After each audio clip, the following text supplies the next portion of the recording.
Yesu Kristo ashimwe cyane kandi amahoro y'Imana n'umwuka wera bikomeze kuba kuri mwe mwese inshuti z'abanyamuryango abakurikira ubumwe bw'abera ministries aho amavuta akandagira amateka ubuzima bugahinduka icyerekezo kikaba kizima kandi amavuta y'Imana agakomeza kugendana natwe muri byose. Rero nagira ngo iyi tariki ya 20 ukwezi kwa gatanu 2023 tuganire ku magambo y'Imana dukomeza kubashimira uburyo mugenda mwiyandikisha mudukurikirana comment mwandika uburyo mutuganiriza bamwe mukaduhamagara abandi mukadutera inkunga ku buryo bumwe n'ubundi ndetse tugashimira n'abantu bamaze kumenya ngo reka tugishe dukora kuri iyi ministeri umwe bw'abera ministries aho amavuta kandagira amateka ubuzima bugahinduka. Nagira ngo mvuge ngo uyu munsi turisegura cyane mu buryo bugaragara ko bitashobotse ko dukoresha video ariko ndazi neza ko amatwi yo murayafite kandi muraza kumva kandi muragubwa neza. Ni njyewe rero Jean Baptiste Ntambabazi muri kumwe Revera ndetse nkaba n'umwe mu bantu Imana hayiriya yerekwa rikomeye cyane kandi nzi neza ko hari amaze guhinduka mu myumvire n'imitekerereze n'ibikorwa ibyo ari byo byose bya muntu. Icyo twifuza ni uko buri muntu wese kandi bishingiye ku ijwi ry'Imana niyerekwa Imana yagiye itanga ni uko buri muntu wese atangira kumva ko ari umuntu. Nyaboneka kubaho mu buzima bwisuzugura, ntukisuzugure, ntukigaye, ntukitesha agaciro, ntukiyambure uwuriwe, ntukumve ko wageze kuri Imana itagukura, ntukumve ko watawe byageraho Imana itaguhamagara, ntukumve ko waretswe byageraho Imana itavugana nawe, ntukumve ko waretswe byatuma hari abantu bagenda ukumva ko n'Imana yagiye. Abantu baragenda ariko Imana yo ihora iri iruhande rwawe kandi ihora izirikana iragukunda uko yakuremye ukusa ukure ukungana imyaka yawe igihagararo cyawe utuye naho uri. Ibyo byose nibyo Imana yishimira kubona ubirimo ukabinezererwa. Wowe rero ubabaye reka tukubwire ko hari umunsi wo kwishima nawe wishimye tubwire ngo ibi byishimo bisangira n'abandi.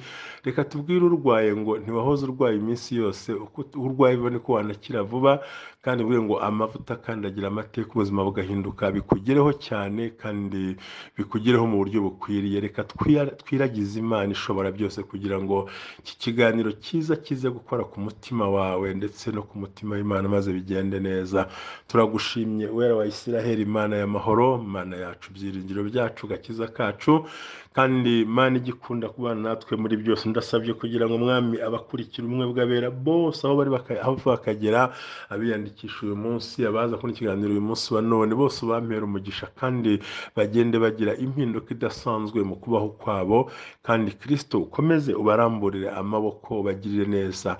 Ndasenze mu izina rifite imbaraga rya Yesu Kristo w'i Nazareti kugira ngo Mwami Imana umuntu wese uri bufungure kino kiganiro ababaye yumva ibyishimo, uri bukingure kino kiganiro Mwami afite agahinda gahunge kandi Kristo uri bucyumve uburwayi bukire mu izina rya Yesu Kristo w'i Nazareti.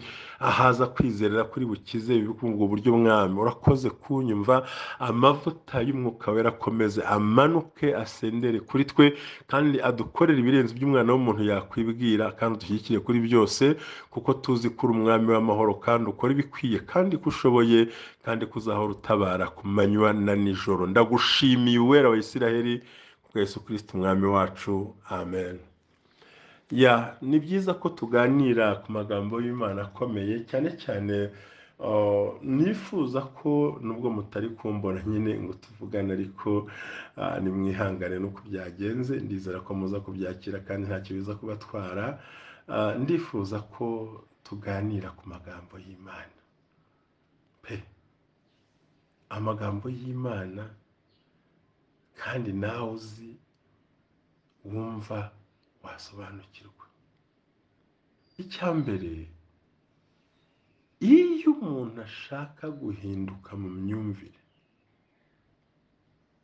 iyo umuntu yifuza guhinduka akagera kure yumva yateganije kuzagera ahashoboka, buri gihe umwanzi wacu ndetse n'umwanzi w'ibyiza akenshi azana intambara zo kugira ngo mu mitekerereze yacu tugaragare nk'abadashoboye, tugaragare nk'abatagira imbaraga z'uburyo bwose mu gutekereza.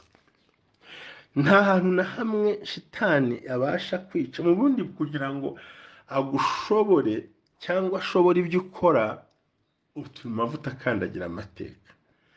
Nuko icya mbere abanza akakubikamo ubwoba. Bibiliya yaravuze ngo hanze hazaba imbwa n'abarozi n'abakunda kubeshya bakanabikora.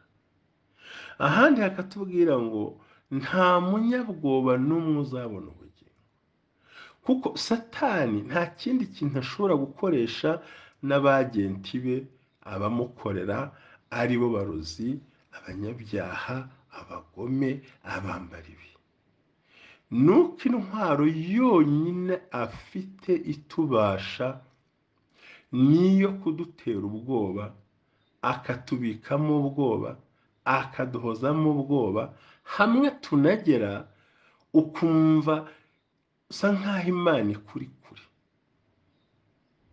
Yobu byamugezeho aravuga ati Imana iranyihisha simbasha kuyireba, njye imbere sinyibone, njye inyuma sinyibone, najya iburyo sinyibone, najya ibumoso sinyibone, nayishakira mu bantu sinyibone, kuko baje ari abashinyaguzi, nayishakira mu bintu sinyibone, iranyihisha sinyirebe. Uko niko Yobu yavuze, ariko si uko Imana yari kure. Rero iyo umwanzi adushoboye atubikamo ikintu cyitwa ubwoba bw'ahazaza, bw'ibyo tubamo, bw'ibyo tubona n'ibyo twitegereza, maze ubwoba bwamara kutwataka bukica imitekerereze myiza wari ufite n'ingamba nziza wari ufite zo kwegera Imana no gukorera Imana no kubana n'Imana. Adushakira ikintu kidutera ubwoba. Nta munyabwoba wajya mu ijuru, kuko umuririmbyi yaririmbye ngo have wabwoba nimunyihorere, njye namara amaje kujya mu ijuru. Ngo waba utinyutse ibyago n'amakuba, ngo ntabwo azigera acogozwa n'incamugongo, kuko abazimubwira nibo bazagwa. Ndagira ngo nkubwire ngo uri uw'agaciro, ihere mu bworo bw'ikirenge, reba amaguru yawe, reba uko uhagaze, reba uko uteye mu maso hawe, uko usa, uko kuntu urimo wibona wowe ubwawe. Uri uw'agaciro imbere y'Imana ishobora byose. Kabiri, uri uw'agaciro imbere y'abantu nubwo batakaguha, ariko we kihe. Gatatu, ntugomba guterwa ubwoba na Satani akwibutsa ibyo wanyuzemo utakijwe neza cyangwa utatunganije, ngo agutere kwiheba mu byo ugiye kureba imbere yawe. Stop it. Stop it and receive your miracles. Cecekesha Satani, umubwire ngo naho nagwa nzabyuka, naho nakwicara mu mwijima Uwiteka azamurikira. Amagambo agaragara muri Mika 7. Icyakane, ibyo watsinzwe ni isomo uzatsinda mu gihe kizaza. No muri kaminuza batanga amahirwe, deuxième session, repêchage bibaho. Rero ntabwo wagombye kumva ko uri umuntu wamenyereye gutsindwa, imitekerereze yawe itoze gutsindwa ku manywa na nijoro, ikintu cyose wumva ko kitakureba, icyiza atari icyawe, ibyiza atari ibyawe, ibyiza bitakureba, abashubijwe wowe udasubizwa, wowe utatabarwa, wowe utarengerwa, wowe utagirwa neza, wumve ko wahora buri gihe utekereza icyo kintu ku buryo wumva umutima uhagaze utabasha kubikora. Ndagira ngo umenyeshe ko icyo kintu ni amakosa ashingiye mu myumvire izanwa na Satani n'abagenti be. Abagenti be n'abahe afite abantu bamukorera, kandi no mu nsengero barimo, no hanze y'insengero barahari. ubwo se uri mwene nde wo kwa kanaka, uri uwa hehe, ubwo se kuva ryari, ubushize ntibyanze, sibyo wanabyihoreye, wanyuzwe n'uko ubayeho, wagenze gutyo ubundi urarwana n'iki?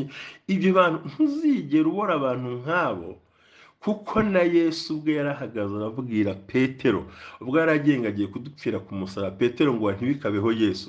Yesu arahindukira aramubwira ngo mva inyuma Satani. Ntabwo yabwiye Petero ko ari Satani, ahubwo yabwiye ibitekerezo bya Petero ko byakoreshejwe na Satani.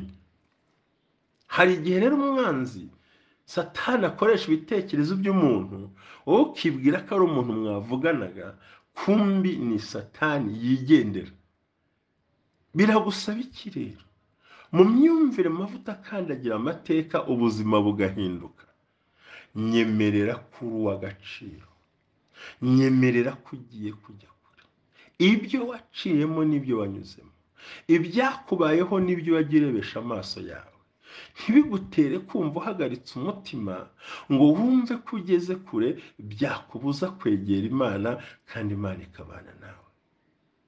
Iri ni ihame rishobora gutuma utera imbere, ni ihame rishobora gutuma utsinda. Niba iwanyu bararogaga cyangwa baterekera, waba uvuka ku mugore wabaye indaya, waba uvuka ku mugabo w'igisambo, waba uvuka ku babaye ibibazo n'ibindi, waba ukomoka ahantu habi, uko waba ukomoka hose, kubera inzitizi zo kujya imbere, we banza ukandagire, uhamagara umwuka wera aze asenye ayo mateka mabi, maze wakire intsinzi no gutabarwa, winjizwe imbere ku Mana, kuko Imana yo ibasha gutabara abaremerewe, ibasha no gutabara ababangamiwe, kuko Imana ishobora byose. Rero wipfa mu mitekerereze, wipfa mu myumvire, wipfa mu mikorere, kuko iyo upfuye mu mitekerereze upfa no mu mikorere, upfa no mu migendere. Amavuta rero akandagira amateka, ubuzima bugahinduka. Mwiyerekwa Imana yampishuriye imyaka ishize irenga 18, ni ukuvuga ngo ikintu cya mbere, muntu ukurikiye ubumwe bw'abera ministries, mukomeza mwiyandikisha, munakomeza mukora comment, kandi ikiganiro ntukakihererana ugiye na mugenzi wawe. Nuko iyo Satani amaze kwica imitekerereze yawe, ukavuga uti ubu ni uko Imana yabigennye, ntibizarenga aha, sinzi uko bingendekera, ndasenga ntibikunda. Satani aba ashaka ko buri gihe uhora usuzugurika, wirebera mu mateka. Ni ukuri wikwirebera mu mateka, wikwirebera mu hahise, rebera mu hazaza. Kandi ahahise Imana yakunyujije, nta muntu n'umwe wagize uruhare kugira ngo hanyure, ni Imana yonyine. Rero jya uzirikana ko ubuzima ari umusozi muremure umuntu aterera akanamanuka, kandi nujya ubona ibintu biguhiriye, ntukamenye ko urusha abandi bose gukora. Jya umenya ko ari igihe cyiza cyaje iwawe, ariko mu gihe cyiza kiza iwawe ujye unazirikana ko hari igihe kibi kiba giherekeje icyiza, nk'uko hari igihe cyiza kiba giherekeje, nk'uko hari igihe kibi kiba giherekejwe n'igihe cyiza ku buzima bwawe. Iminsi rero ntihora ari imwe byatuma wumva ko ubuzima bwarangiye. Oya, si n'amahirwe ya kabiri. Oya, haracyariho amahirwe, haracyariho uburyo, haracyariho n'icyerekezo. Umugisha w'Imana itanga uguhe guhinduka mu myumvire yawe. Iyo utirwanyeho mu mitekerereze ngo uhagarane n'Imana, rimwe na rimwe uzasanga usa nk'utakaye, kuko utamenye ukuri kw'icyakubayeho. Ndagira ngo ukangurire guhagarara mu mavuta, watura ibintu byose byiza wifuza, umere nka Gideyoni wavuze amateka ye, ariko bamubwira yuko Imana izamukoresha akanesha abantu benshi nk'unesha umuntu umwe, akavuga ati guma marayika ndaje. We yisobanukiwe neza Uwariwe, ariko Imana imuhindura. Rero kuba wiyizi ntibivuze ko uzagumuka, ahubwo Imana izagenda ibana nawe. Turacyari ku bumwe bw'abera ministries, twongera kwisegura kuba wumvise audio, ariko siko bizakomeza, kuko umunsi w'ejo twatumije n'umushyitsi kuri live, tuzagubwa neza. reka amavuta kandi agira amateka ubuzima bwawe buhinduke kandi ugire icyerekezo gikwiriye. Imana iguhe umugisha. Turacyari kumwe, ntabwo ndasoza. Ndagira ngo mbwira ngo byuka, haguruka, kora, senga, witinya. Ntutinya abarozi, ntutinya abagome, ntutinya abagambanyi, ntugire umuntu n'umwe utinya, kuko ntacyo afite ku mubiri udafite. Ntafite ubwonko bwinshi wowe ufite buke, afite amatwi abiri nk'ayawe, afite amaguru abiri nk'ayawe. Icyo akurusha ni ubugome n'akanwa kavuga ibintu bibi, nawe murushe gukenerwa no kuvuga ibintu bibi. Nakomeje nkubwira ibintu bikomeye bizakwereka yuko navuze ngo umuntu witwa Gidiyoni we yimenyeho icyaha, yimenya aho yishinja icyaha cyaho akomoka n'aho avuka, ariko Imana iramubwira ngo genda uzanebanisha nkunisha umuntu umwe. Nabwiye ngo uwitwa Yabesi yamenye ko nubwo abarusha icyubahiro ko yavutse afite ikibazo gikomeye, ariko arangije aravuga ati mwami nunyagurira imbago ibyago ntibimbabaze, nzagushima. Imana yarabikoze, arabibona, arabyakira. Nawe rero reka umwuka wo kwisuzugura no kwimva. Rero burya mu bantu kenshi bituruka mu myumvire yo kutagera imbere, ntawe uzaguha icyo ugomba kwiha, kandi nta muntu uzubaka mukwe no mukwawe, nta n'uzihaza ngo nawe aguhaze. Uri uwa mbere wo kumenya ko ibyo urwana nabyo ari we nyirabyo bwite, nta wundi muntu ufite, nta mufasha ufite w'ibintu byawe. Ijambo ry'Imana ryavuze ryeruye neza yuko ngo abiringira Uwiteka bameze nk'umusozi Siyoni utanyeganyezwa, kandi nk'uko imisozi igose i Yerusalemu niko Uwiteka agosa abantu be. Ikizakubwira ko urimo uterwa n'ibibazo bikomeye ni inzozi urota buri gihe ukabyuka umutima uguhagazemo. Sinifuje kuvuga inzozi uyu munsi wa none, ndashaka kuvuga gukosora imyumvire yawe, imitekerereze yawe. Hindura uburyo ibintu bibonamo. Nturi ingorwa, nturi umutindi, nturi umukene, nturi umurwayi, nta nubwo uri umuntu wababaye, ahubwo wowe waribabaje kuko utamenye ko imbere yawe ufite umucunguzi ukuruhura, ufite umucunguzi. Ndabizi uzabura abantu, ariko ntuzabura umuntu wakuba hafi. Uzabura ibya minsi yose, ariko Imana ntizakureka ngo ugende usigaye amaramasa. Harageze ko mu mudosere bone fora reclaye mora bene. Ijambo ry'Imana Bibiliya dusoma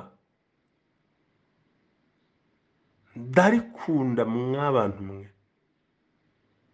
rivuga ngo Uwiteka yabereye ubwugamo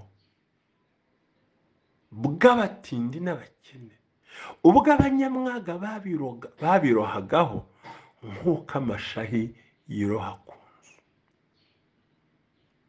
Amahuhezi niko tuyita, uko yiroha ku nzu niko Uwiteka yabereye ubwugamo abatindi n'abakene batagiraga amaboko maze akabarengera.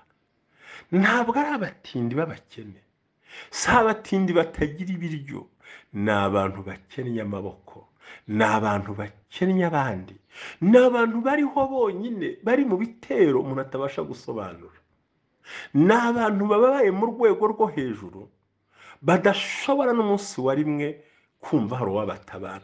Ariko abo bantu Uwiteka yabereye ubwugamo mu izina rifite imbaraga rya Yesu Kristo.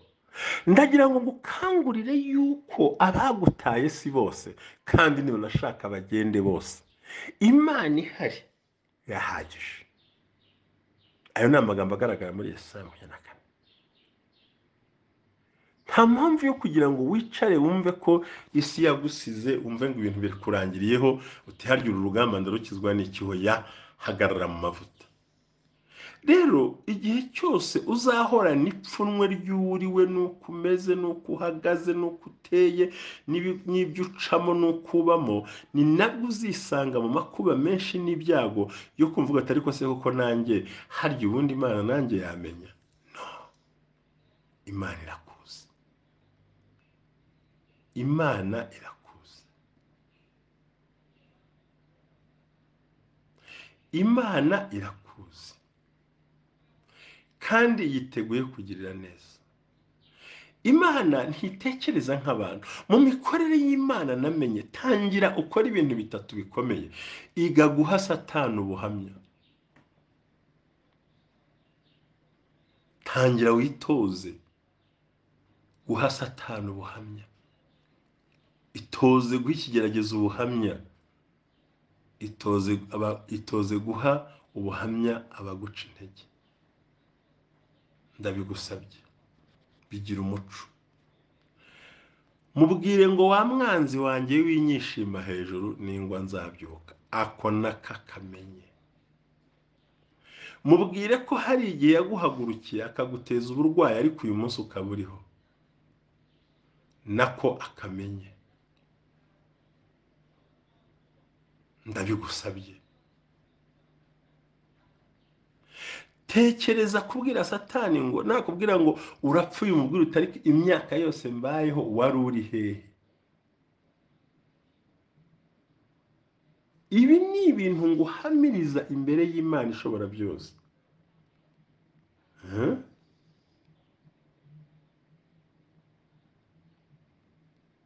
Ukwiye kumenya kubwira Satani.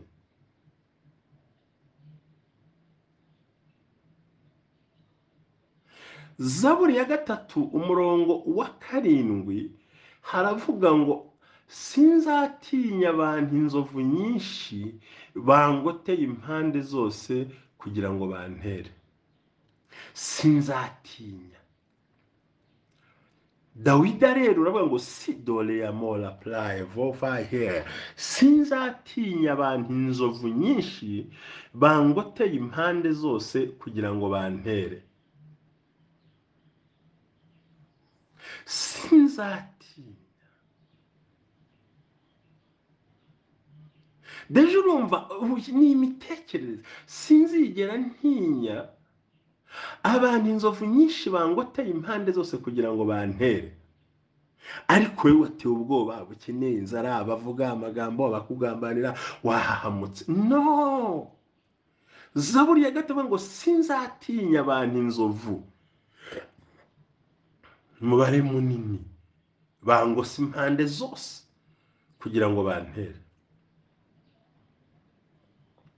Zaburi 23 umurongo wa 4 naho nanyura mu gikombe cy'igicucu cy'urupfu sinzatinya ikibi cyose kuko ndi kumwe nawe, inshyimbo yawe n'inkoni yawe nibyo bimpumuriza. Ndakumenyesha ko umwanzi icyo ashaka no gutinya kandi ntugomba gutinya, shira ubwoba. Sola bene fola. Dawidi aravuga ngo Zaburi 23 umurongo wa 4 ngo naho nanyura mu gikombe cy'igicucu cy'urupfu sinzatinya ikibi cyose, cyaba amagambo, cyaba inzara, cyaba indwara, cyaba diabete, cyaba sida, cyaba igituntu, cyaba kanseri, cyaba urwayi, cyaba igihombo, cyaba ubukene, nta na kimwe ngomba gutinya ikibi cyose kuko ndi kumwe n'Imana. Inshyimbo yawe n'inkoni yawe nibyo bimpumuriza. Inshyimbo ni inkoni yigondoye hejuru igarura intama zitanye, inkoni ni kubita abanyabyaha turwaye, sinzigera ntinya. Zaburi 56 umurongo wa 5 hakavuga ngo Imana izampa gushima izina ryayo, Imana niyo niringiye, sinzatinya abantu babasha kuntwara iki. Hallelujah. Sola bini folale. Hallelujah. Hallelujah. Hallelujah. Ndagira ngo utere hallelujah nawe. Zaburi 65 umurongo wa 5 ngo Imana izampa gushima izina ryayo, Imana niyo niringiye, sinzatinya abantu babasha kuntwara iki. Ariko uyu munsi we niwo watinye, wahahamutse. Sohoka, tembera, garagara, hindura imyumvire. Ndayisubiramo Zaburi 56 umurongo wa 5 uvuga ngo Imana izampa gushima izina ryayo, Imana niyo niringiye, sinzatinya abantu babasha kuntwara iki. Zaburi 56 umurongo wa 12 Imana niyo niringiye, umurongo sinzatinya abantu babasha kuntwara iki. Zaburi 118 umurongo wa 6 haravuga ngo Uwiteka ari mu ruhande rwanjye, sinzatinya umuntu yabasha kuntwara iki. Urumva ko hari Zaburi ya 3 umurongo wa 7, Zaburi 23 umurongo wa 4, Zaburi 56 umurongo wa 5, Zaburi 56 umurongo wa 12 na Zaburi 118 harasobanura ngo ninde natinya, ninde wampahamura, ninde wantera ubwoba. Kabo bose Uwiteka, sinzatinya abantu. Zaburi ya 7 sinzatinya abantu inzovu nyinshi bangoteye impande zose kugira ngo bantere.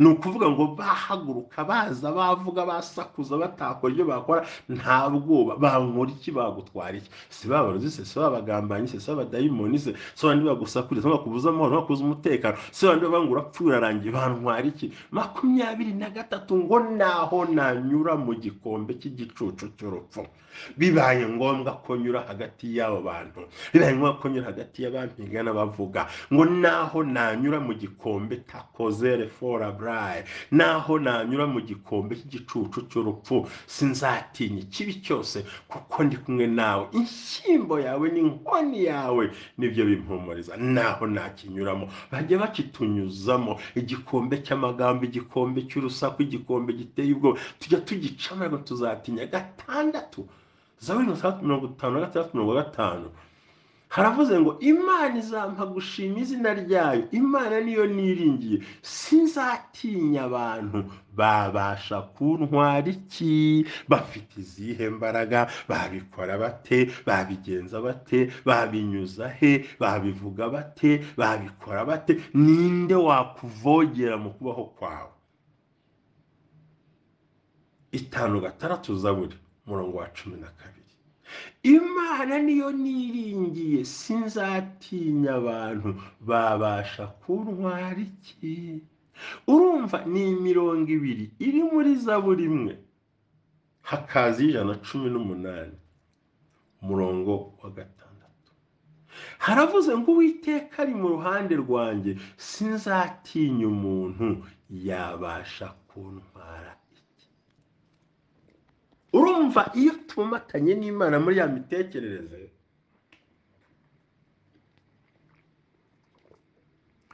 twarahinduye na ya mivugire turimo, ntacyo dutinya. Ariko uyu munsi utinya iki? Undebere, unkurikire ku bakurikiye Ubumwe bw'Abera Ministries, aya magambo uyasharinge ku bandi. Ntibinagoye noneho kuko si video ngo biraremereye, umuntu wese abyumva. Ninde muntu wagira icyo gutwara? Ninde muntu wakubuza amahoro? Kuko urebe turatinya abantu, dutewe ubwoba n'abantu, duhahamuwe n'abantu, twahemukiwe n'abantu, tumutinya abantu. Aravuze ngo Uwiteka ari mu ruhande rwanjye, point termine, ari mu ruhande rwanjye, akadomo, sinzatinya umuntu yabasha kuntwara iki. Reka nkoresha iminota tusigaye dusenga Imana. Iyubakemo icyizere, iyubakemo icyizere, izera Imana, wicogozwa n'ibyo wumva. Haba kwigira, utakwigira ukibura. Kandi iyo uhaye agaciro abatagakwiye bigutera kwisuzugura. Kandi iyo ubana n'abantu baciriritse mu myumvire, nawe uciririka mu myumvire. Ariko iyo ubanye n'Imana bigenda neza, habwa umugisha n'Imana. Ba bantu rero n'abagome, n'abarozi, n'abagambanye, n'abaguhiga, n'abagusakuriza, ntacyo bazagutwara. Imana iri kumwe nawe. Niyo mpamvu tugiye gusenga Imana. Mwese muhabwe umugisha n'Imana. Imana ibagire neza. Kumwe Gwera Ministries mukomeze amavuta kandi agira amateka, ubuzima bukomeze bugende neza kuko Imana ari yacu. Murakoze cyane, mwari kumwe na Jean Baptiste. Ndabakundika dusenga Imana mvuga ngo Data wa twese uhoraho, Mana y'amahoro, Mana y'igitangaza, Mana ikora, Mana y'imbaraga, turahagaze mu butware bw'ijambo ryawe. Abatewe ubwoba n'abantu, abatewe ubwoba n'ibintu, abatewe ubwoba n'abavuze amagambo, abakanzwe n'ibyo bumvise n'ibyo barindiriye, abakanzwe n'inzandiko bategereje, abakanzwe n'ibyo bumva bibavugwaho, abakanzwe n'amagambo menshi anyuranye yagiye abazaho. Reka mbahumurize mu izina rya Yesu. Amavuta kandi agira amateka, aho nyora syonyera hirikarundura, vaneho imbaraga zisumba byose zimanukire ku bwoko bwawe Mwami. Ubagirire neza, ubahe kwambara imbaraga, ubahe gutabarwa no kurengerwa Mwami. Ndasenze katika jina la Yesu.